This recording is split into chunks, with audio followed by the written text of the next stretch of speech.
Bismillahirrahmanirrahim. Assalamualaikum warahmatullahi wabarakatuh. Salam sejahtera untuk kita semua dan salam sehat. Perkenalkan, saya Asfia Lemana. Sejak tahun 2021 saya menjadi dosen tetap di jurusan Kebidanan Prodi Diploma 3 jurusan Kebidanan Poltekkes Kemenkes Pontianak.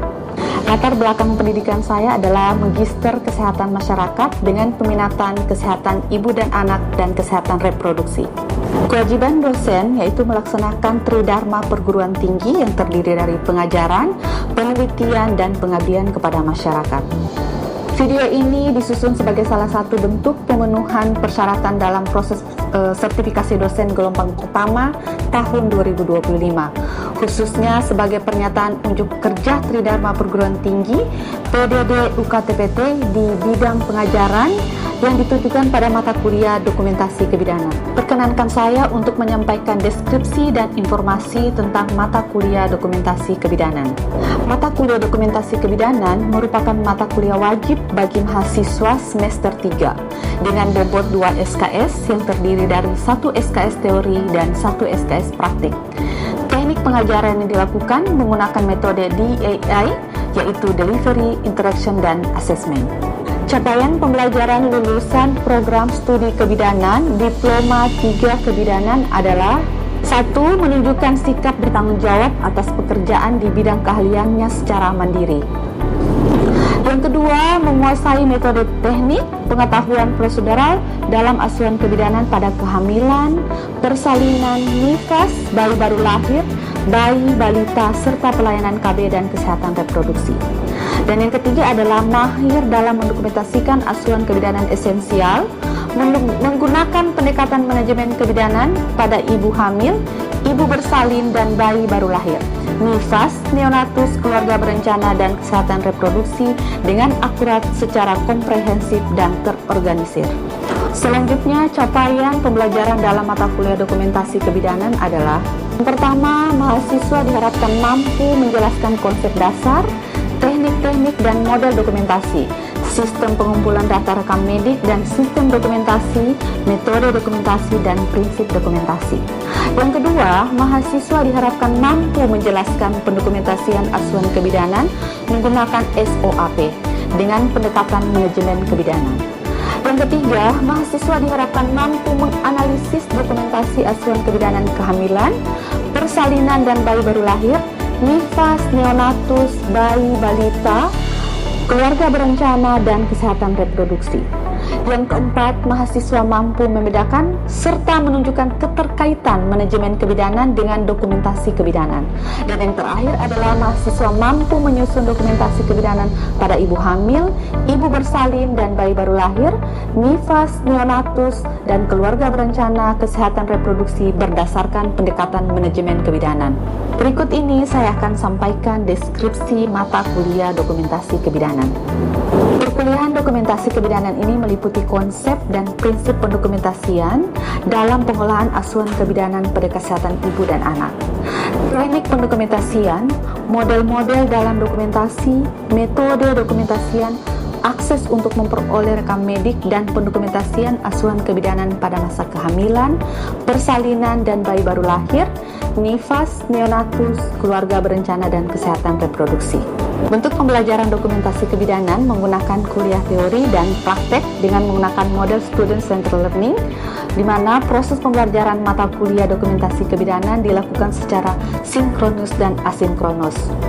Bentuk perkuliahan sinkronus dilakukan dengan tatap muka di kelas, sedangkan bentuk pembelajaran asinkronus kami melakukan melalui via email ataupun via WhatsApp dengan tujuan sebagai bentuk diskusi dan pembelajaran secara mandiri. Dalam pengumpulan tugas mandiri ataupun kelompok, kami menggunakan sistem Packer Lens dengan menggunakan aplikasi Google Drive. Metode pembelajaran yang saya gunakan terdiri dari 2 metode. Yang pertama adalah collaborative learning yang bertujuan untuk meningkatkan kualitas dan efektivitas proses belajar melalui interaksi dan kerjasama antara mahasiswa, sehingga melatih keterampilan sosial, emosional, dan profesional. Dan yang kedua adalah conceptual learning, bertujuan untuk meningkatkan pemahaman dan retensi melalui pengalaman belajar yang relevan dan bermakna, sehingga mahasiswa menjadi pembelajar yang aktif dan kritis. Yang Untuk metode pembelajaran praktik, saya menerapkan metode simulasi. Metode ini bertujuan untuk memberikan pengalaman yang praktis dan mendalam bagi mahasiswa, memungkinkan mereka untuk belajar melalui pengalaman langsung dalam lingkungan yang terkendali dan aman.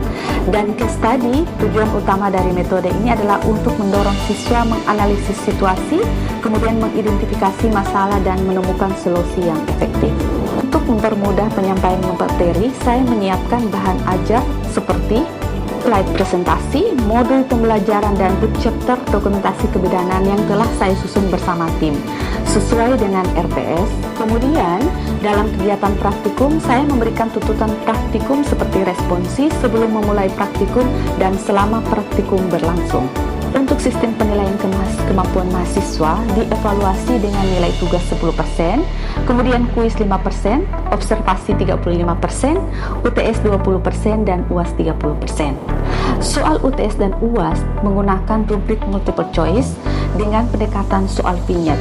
Setiap selesai penilaian tugas, UTS maupun UAS, nilai langsung dikembalikan ke mahasiswa melalui aplikasi OGES, sehingga mahasiswa dapat melihat nilai secara langsung dan mahasiswa dipersilahkan untuk melakukan sanggahan dan perbaikan jika diperlukan. Pembelajaran mata kuliah dokumentasi kebidanan ini dilakukan sebanyak 16 kali pertemuan dengan 1 kali UTS dan 1 kali UAS.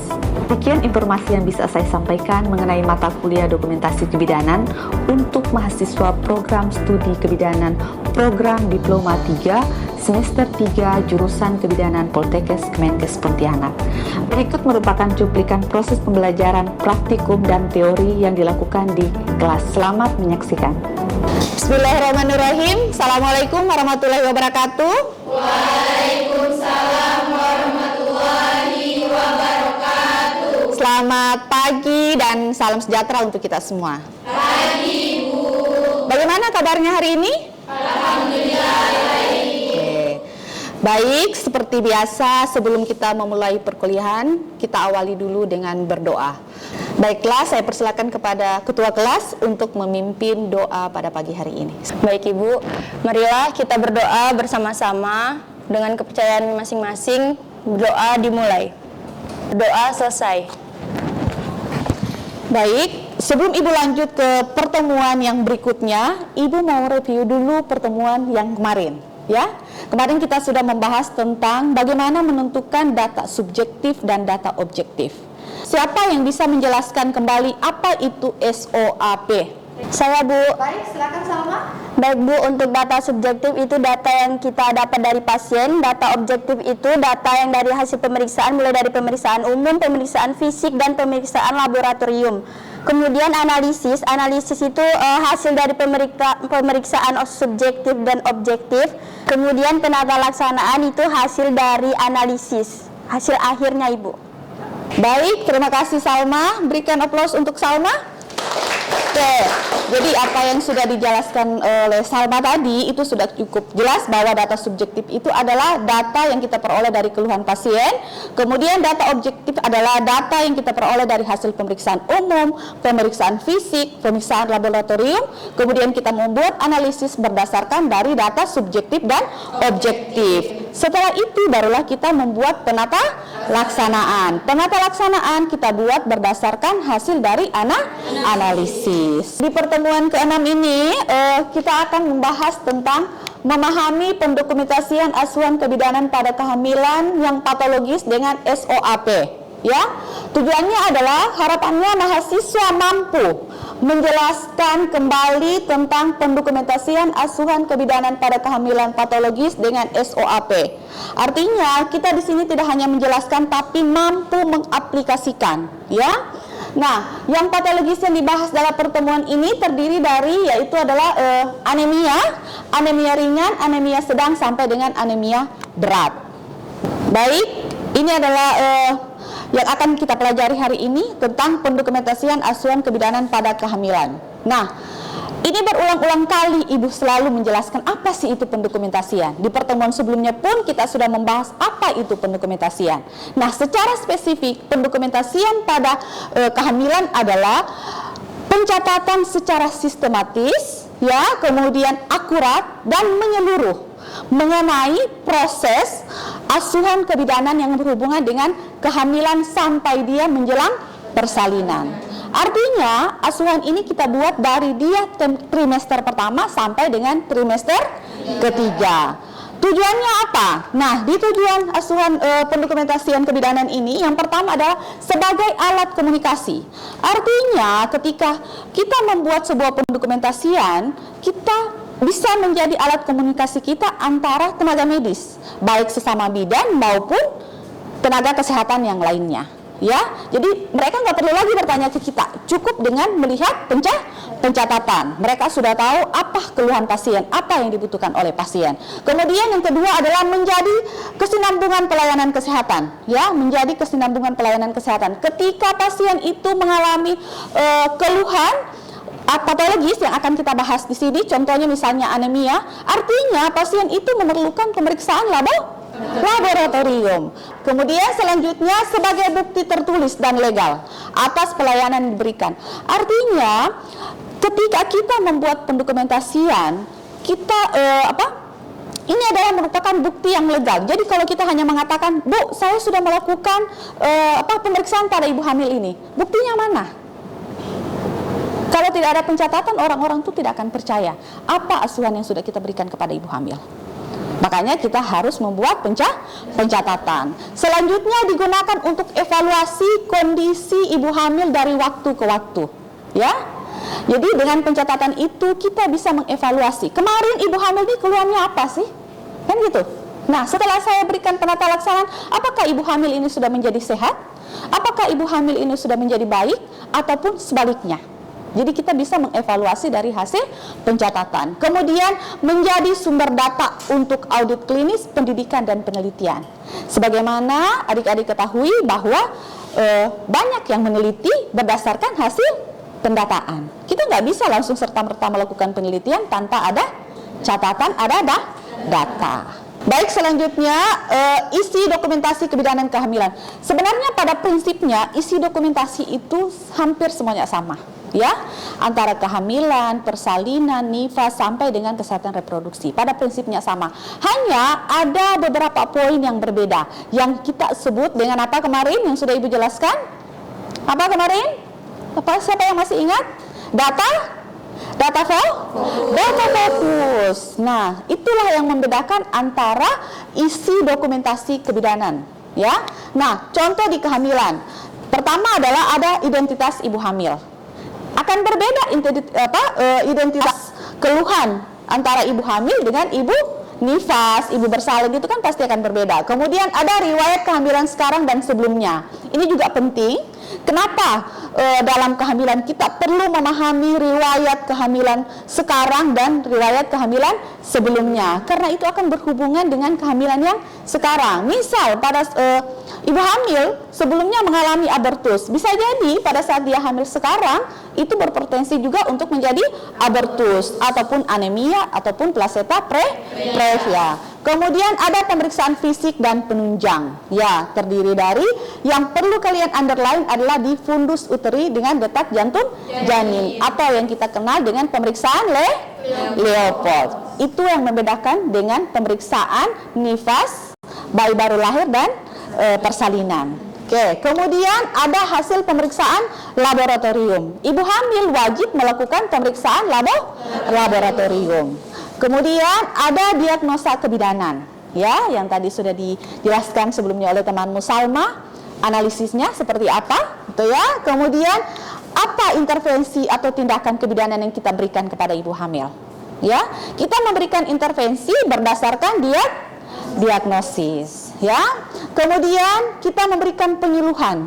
Bidan juga wajib untuk memberikan penyuluhan edukasi berdasarkan keluhan pasien. Kemudian setelah kita memberikan penyuluhan, memberikan intervensi, perlu kita melakukan evaluasi. Tujuannya apa? Kita melihat tingkat keberhasilan kita. Apakah penata laksanaan yang kita berikan, apakah penyuluhan yang kita berikan sudah berhasil atau enggak.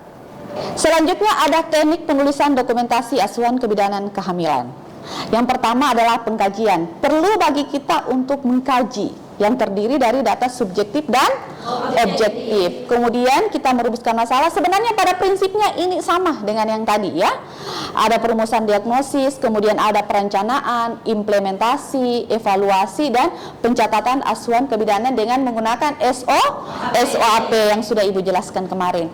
Baiklah, sesuai dengan tujuan di RPS kita tadi bahwa kita akan melakukan praktikum. Maka di praktikum ini Ibu akan membagi menjadi 3 kelompok ya. Ibu akan memberikan 1 buah kasus. Silahkan buat pendokumentasiannya dalam bentuk SOAP.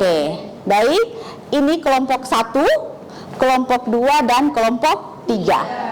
Baik, ini adalah contoh kasusnya. Silahkan berbalik arah, boleh yang membentuk kelompok. Baik, seperti tadi, ini kasusnya sama ya adik-adik. Seorang ibu hamil usia 27 tahun, G2P1A0, usia kehamilannya 33 minggu, datang ke puskesmas dengan keluhan sering pusing dan jantung berdebar saat beraktivitas ringan sejak 1 minggu yang lalu. Ya, hasil pemeriksaan fisik menunjukkan konjungtiva pucat, tekanan darahnya 95/70, denyut nadinya 80 kali per menit, tidak ada udem, dan suhunya 37 derajat Celcius. Hasil pemeriksaan laboratorium menunjukkan kadar hemoglobinnya ada 8,4 gram. Nah, silahkan adik-adik membuat dalam pendokumentasian SOAP-nya. Ibu kasih waktu selama 5 menit. Baik, selanjutnya untuk perwakilan Ibu minta kepada kelompok 1. Siapa yang mewakili? Sagita, silakan Sagita untuk memaparkan hasilnya di depan. Baik Ibu, dari data yang telah diberikan di sini ada identitas, yaitu dari Nyonya S, berusia 27 tahun, beragama Islam, Melayu, sukunya, terakhir pekerjaannya ibu rumah tangga.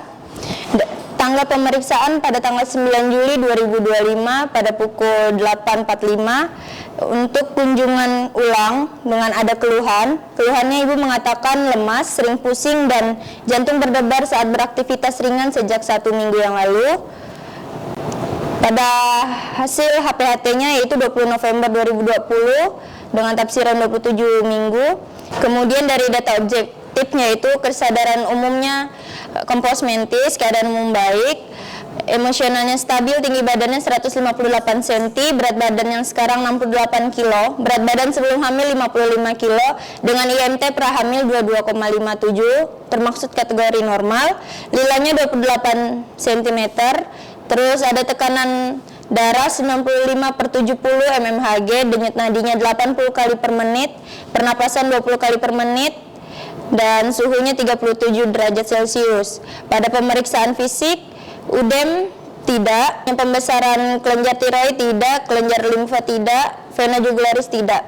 Pada pemeriksaan dada, pada jantung normal, paru-paru normal, payudara bentuknya simetris, hiperpigmentasinya ya, adanya puting susu menonjol, kolostrumnya tidak ada, benjolan tidak ada, striae ada, nyeri tekannya tidak ada, pembesarannya tidak ada, titik Montgomery-nya ada, pelebaran pembuluh darah tidak ada, kebersihannya bersih. Pada pemeriksaan abdomen, pembesaran perut sesuai usia kehamilan, bentuk perutnya bulat, striae-nya ada, linia nigranya ada, bekas luka operasi tidak ada. Pada pemeriksaan palpasi secara Leopard 1 tinggi fundus uteri atau TFU-nya setengah pusat PX 29 cm, fundus uteri teraba bokong, kontraksi ada tidak ada kontraksi. Pada pemeriksaan Leopard 2, sebelah kanan perut ibu teraba punggung, sebelah kiri perut ibu teraba ekstremitas. Pada Leopard ketiga, bagian terendah atau bawah yaitu kepala, belum masuk PAP.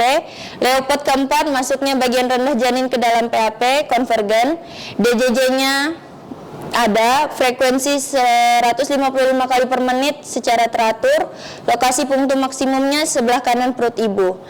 TBBJ-nya 2635 gram. Punggung, pinggang, dan tulang belakang, posisi tulang belakang normal, nyeri ketuk costovertebratanya normal, udemnya tidak ada, pucat tidak, varises tidak, refleks patelanya positif, kanan dan kiri.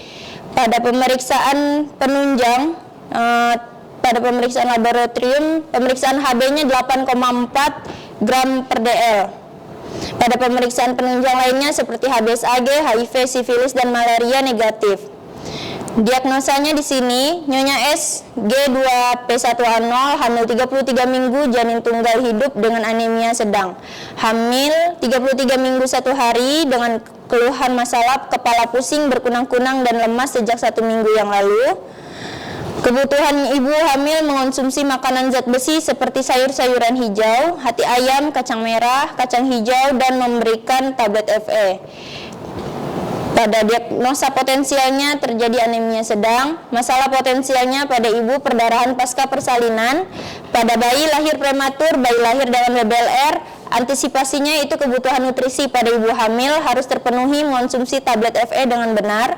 KIE yang diberikan yaitu kebutuhan makanan-makanan yang mengandung zat besi seperti sayuran hijau, kacang-kacang merah, dan hati ayam serta telur. Selanjutnya pencatatan swab. Yang pertama ada subjektif, itu ibu mengatakan hamil anak kedua, tidak pernah keguguran.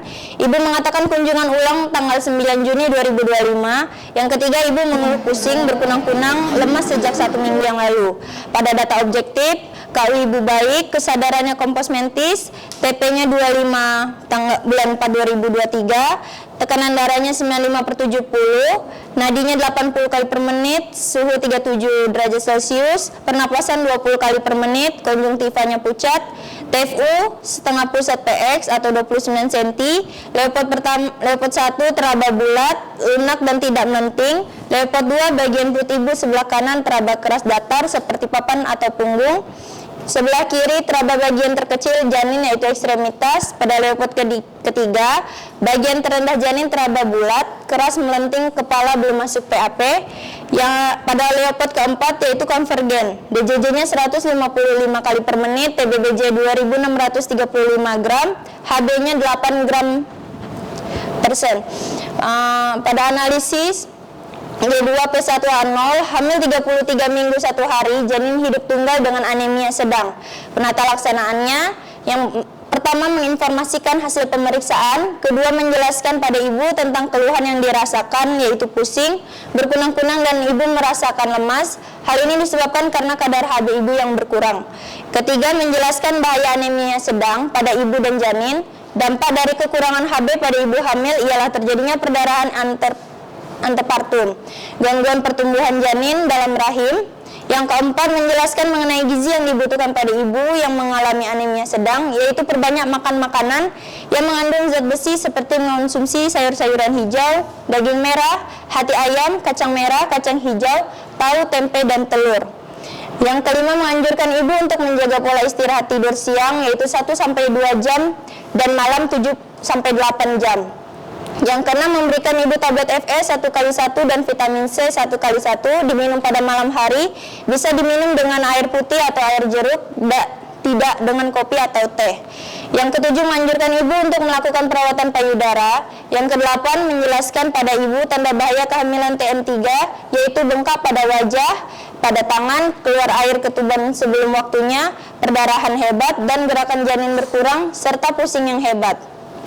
Apabila ibu mengalami pusing hebat yang tidak hilang saat itu ibu istirahat, pandangan ibu kabur sampai ibu pingsan, segera menghubungi petugas kesehatan. Yang ke-9, menjelaskan tanda-tanda persalinan pada ibu. Yang ke-10, menganjurkan ibu untuk melakukan kunjungan ulang 1 minggu lagi atau saat ada keluhan. Yang ke-11, mendokumentasikan tindakan atau asuhan yang diberikan. Baik, terima kasih kepada Sagita yang sudah mempresentasikan hasil dari kelompok 1.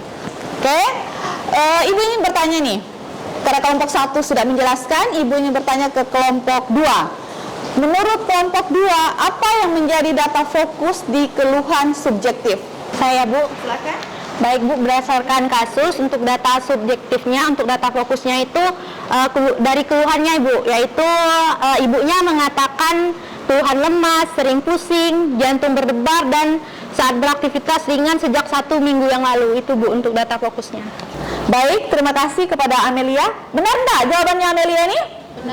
Benar. Jadi keluhan pasien merupakan data fokus di data subjektif. Selanjutnya mungkin ada yang memiliki jawaban lain untuk data fokus objektif. Saya, Bu. Baik Bu, untuk data fokus di objektif itu ada di konjungtivanya pucat, kemudian tekanan darahnya itu 95/70, kemudian pemeriksaan laboratorium di HB-nya itu 8,5. Kemudian untuk pemeriksaan Leopold itu hanya pemeriksaan penunjang kehamilannya saja. Oke, baik. Berikan aplaus untuk Salma. Jadi apa yang sudah dipaparkan oleh Salma tadi di data objektif, kita hanya menemukan yaitu apa yang pertama tadi? Tekanan darahnya, konjungtivanya pucat, pemeriksaan laboratoriumnya apa? Ya, hemoglobinnya berapa? Itu menunjukkan apa? Anemia apa? Anemia sedang. Sehingga Leopold hanya penunjang untuk usia kehamilan. Nah, untuk penata laksanaannya tadi sudah cukup bagus dibuat oleh kelompok 1 di penata laksanaan. Jadi kita membuat penata laksanaan berdasar keluhan pasien. Ya, kalau toh memang tadi kelompok 1 ada memaparkan tentang tanda-tanda bahaya trimester 3, itu adalah hal pokok. Artinya tanpa pasien melakukan ada keluhan, hal itu harus kita sampaikan di ibu hamil trimester ketiga. Tanda-tanda bahaya, kemudian tanda-tanda persalinan, itu hal yang tidak bisa diabaikan ketika kita memberikan penata laksanaan di trimester ketiga. Baik, demikian penjelasan untuk materi di sesi 6 ini. Sebelum Ibu akhiri, ada pertanyaan? Tidak. Jelas? Jelas. Masih semangat? Harapannya ketika masuk lagi di pertemuan berikutnya lebih mantap lagi. Siap? Oke. Silahkan dievaluasi kembali, pulang ke rumahnya masing-masing, silahkan dibaca kembali. Kemudian jika ada yang kurang paham, silahkan bertanya di pertemuan berikutnya atau melalui japri ke Ibu pun tidak apa-apa. Oke? Sekali lagi yang perlu kita ingat, pencatatan pendokumentasian itu sangat penting. Catatlah apa yang kamu kerjakan, kerjakanlah apa yang kamu catat. Baik, demikian pertemuan akhiri ini. Ibu akhiri, wabillahi taufiq wal hidayah. Wassalamualaikum warahmatullahi wabarakatuh. Selamat siang dan salam sejahtera untuk kita semua.